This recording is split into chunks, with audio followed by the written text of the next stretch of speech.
Amigos do canal Calcio Parlato, está na hora de vermos as informações, as notícias, a capa e o conteúdo da Gazeta dello Sport desse sábado, véspera de jogos importantes, sobretudo do grande jogo Derby d'Italia. Derby d'Italia che si gioca esse ano, segundo a Gazeta dello Sport, e a capa è dedicata a isso, como um desafio fra dois jogadores que são os dois meio de campo, sobretudo Barella, da seleção azzurra di Mancini, Barella e Locatelli, scudieri, ou seja, fiéis jogadores di Mancini, guiam quase um time inteiro de jogadores da seleção italiana. O comissário, o técnico da seleção, Mancini, que bom ver eles jogarem a esse nível. Calhanoglu e Dybala estão recuperados. Então, aqui a edição do sábado da Gazeta dello Sport com evidentemente a referência ao jogo de domingo. Embaixo, Milan em corsia de emergência, o Milan está na UTI praticamente, ou seja, com uma quantidade grande de ausentes. Pioli, 100 jogos com o Milan, homens, os jogadores contados, ou seja, jogadores praticamente certinhos para poder colocar em campo 11, devido ao grandíssimo número de ausências, mas tem o Ibrahimovic estará aí. E aqui embaixo, aproveitamos assim para a gente poder dar uma olhada tanto na tabela como nos jogos. Hoje tivemos Torino 3, Genoa 2, um Torino convincente, mas que ainda tem algumas falhas imprevistas na zaga. O Genoa que tem muita determinação, nunca se dá por derrotado, mas de fato é uma situação bastante delicada, aquela que o Ballardini está atravessando. Sampdoria Spezia, mesma coisa, podemos dizer também para a Sampdoria, que jogou muito bem, que de fato dominou hoje o jogo contra o Spezia, que porém, uma das poucas oportunidades que teve, conseguiu diminuir a desvantagem. Mas tanto o Spezia como o Genoa são times que nesse momento sofrem bastante pressão, sobretudo por parte dos torcedores, para que seus treinadores ou sejam trocados, sejam cobrados para maior eficiência. Teremos então o jogo de sábado, Salernitana-Empoli, às 10 horas, aqui no Brasil, Sassuolo-Venezia às 13 e um belo, interessante Bologna-Milan às 15h45. Mas o grande, o momento de maior importância, os jogos de maior importância são todos amanhã, com Atalanta-Udinese, interessante desafio, às 7h30 da manhã, depois às 10, Fiorentina-Cagliari, Verona-Lazio, e às 13, um antipasto nada mal, Roma-Napoli, um derby bastante do centro-sul, derby de dois times que têm uma certa rivalidade, uma grande rivalidade, e depois Inter e Juventus, que é o big match muito, muito esperado. Vamos então diminuir aqui um pouquinho os tamanhos e vamos ver aquilo que é, digamos, a abertura da capa, que aqui tem a sua explanação, quando se fala de que dirigem quase um time inteiro. Bom, sim, um pouquinho de exagero, porque o time é feito de 11, aqui tem 7 jogadores, que são os jogadores, os italianos da seleção, né? O Highlander, assim como são chamados aqui pela Gazzetta dello Sport, Bonucci e Chiellini, os dois Federicos, o Chiesa e o Bernardeschi e o Locatelli, que está na capa junto com Barella e Bastoni, o outro zagueiro que compõe a zaga junto com os veteranos. Bom, 7, portanto, campeões da Europa, entre banco e campo, que se desafiarão domingo in San Siro. E aí Mancini, que evidentemente é satisfeito em ver seus jogadores jogarem nesse nível. Em termos de notícias sobre a situação dos jogadores, Calhanoglu, ok, Vidal torce, Correa diminui o ritmo, tem que avaliar.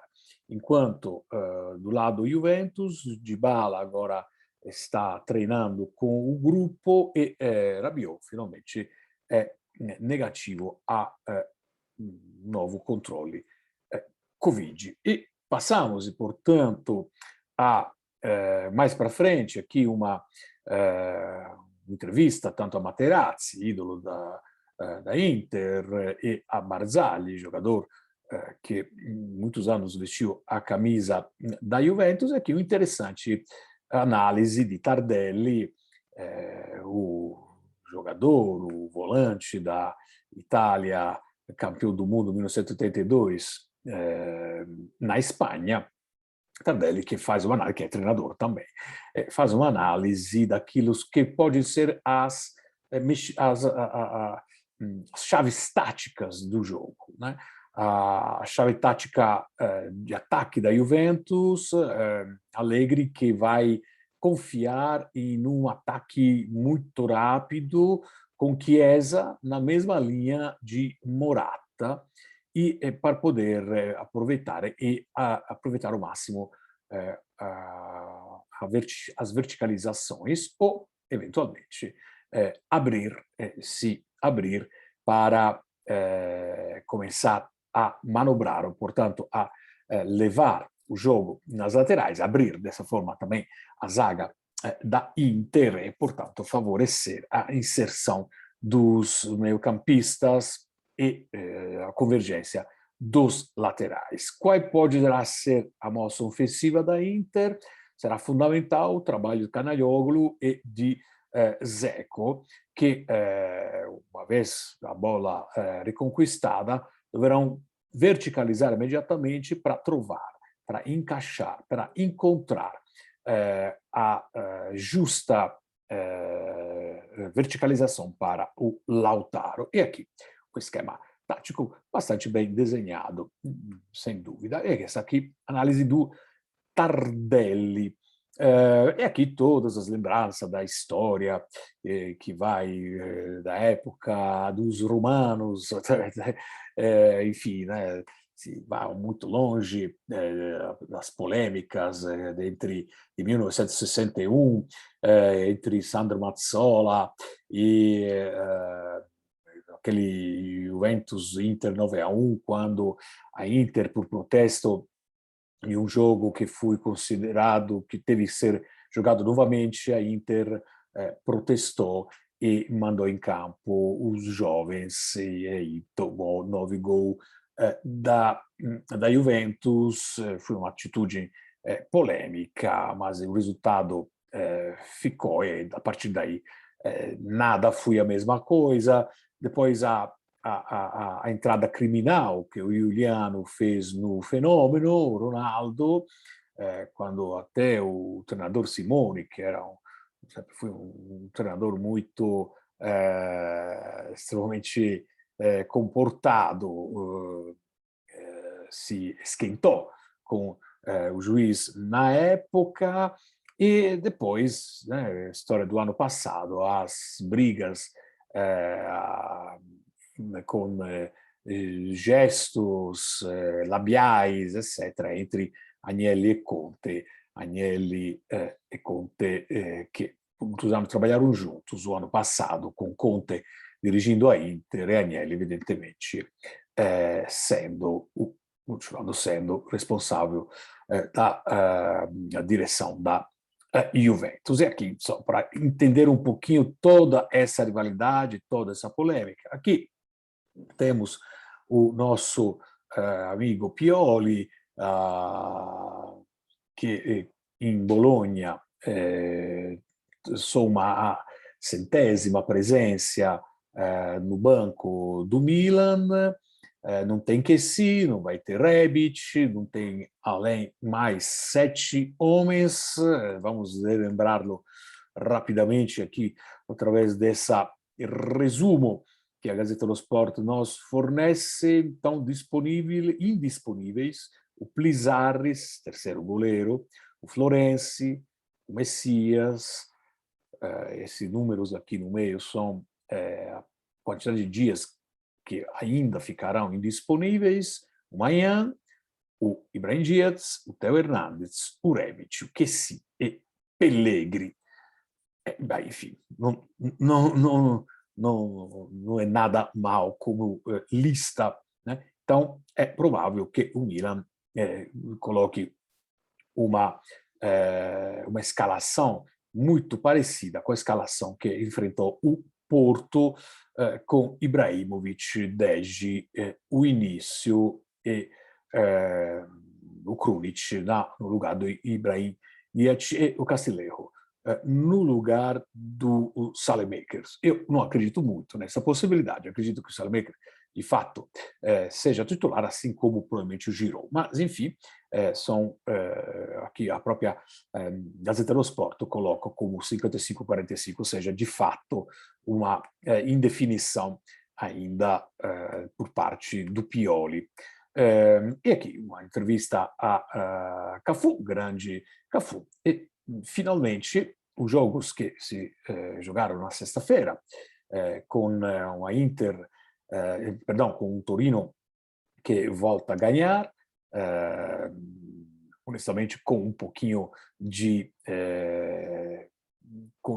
medo excessivo, ou seja, com alguns perigos e riscos excessivos, embora tenha dominado o jogo, como possa mostrar esses dados, esse scout bastante eloquente, né, em relação a tanto posse de bola como número de chute feitos e o número de passe conseguidos, praticamente quase o dobro do que do Genoa. E do lado aqui, Sampdoria Spezia, Cadreva de fato um primeiro tempo espetacular, um grande campeão, não só pelo gol, mas para toda a movimentação, esquerda, direita, centro, totalmente desorientado, totalmente a zaga da Sampdoria.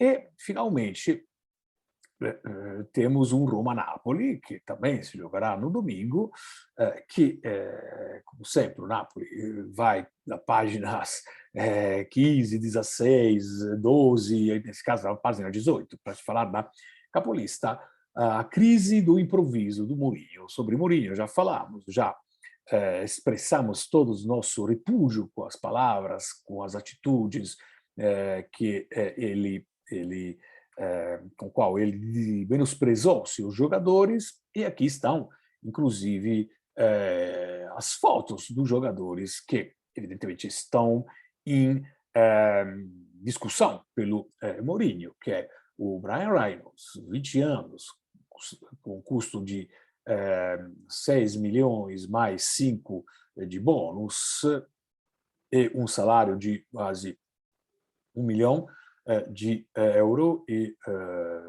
jogado até agora 21 minutos, o Kumbula, 21 anos, tem um salário de quase 2 milhões, o Diawara, que queria ser, que a Roma tentou vender até o último instante, com um salário de 2,5 milhões, o Villar, né, o Villar, considerado uma das maiores promessas no final da temporada do ano passado, que custou 4 milhões e que tem um salário de 1,3, e o Borja Mayoral, que é, de fato, um jogador que ganha um salário de 2,3 e jogou até 86 minutos. Isso para falar um pouco dos jogadores colocados sob o holofote do nosso Mourinho, enquanto aqui temos os virtuosos, que são os pilares di Spalletti, né? Luciano, nome de batismo di Spalletti, o goleador, o Osimhen, uma máquina de gol, 9 gols nessa temporada, 5 em A, 4 na Europa League. O Rahami, que é de fato um zagueiro que está dando consistência, sobretudo considerando as falhas do Manola, a pouca continuidade que o grego garante. O comandante, Koulibaly, 30 anos, em grandíssima forma, espetacular, um jogador que tem um senso tático, uma velocidade, uma força física, uma capacidade de antecipar os atacantes, os adversários. A grande surpresa, Anguissa, e o grande diretor de orquestra, o regista chamado, ou seja, aquele que faz a ligação entre o meio de campo e o ataque, Fabián Ruiz, o espanhol de 25 anos. Com isso, nós encerramos aqui a nossa longa, inclusive, análise da rodada número 9 com a companhia da Gazeta dello Sport. Espero que vocês tenham gostado, que meu português tenha sido suficientemente claro para poder ajudar vocês na compreensão das matérias do maior e mais importante jornal esportivo italiano. Vejo vocês por aqui, porque esse final de semana promete. Tchau.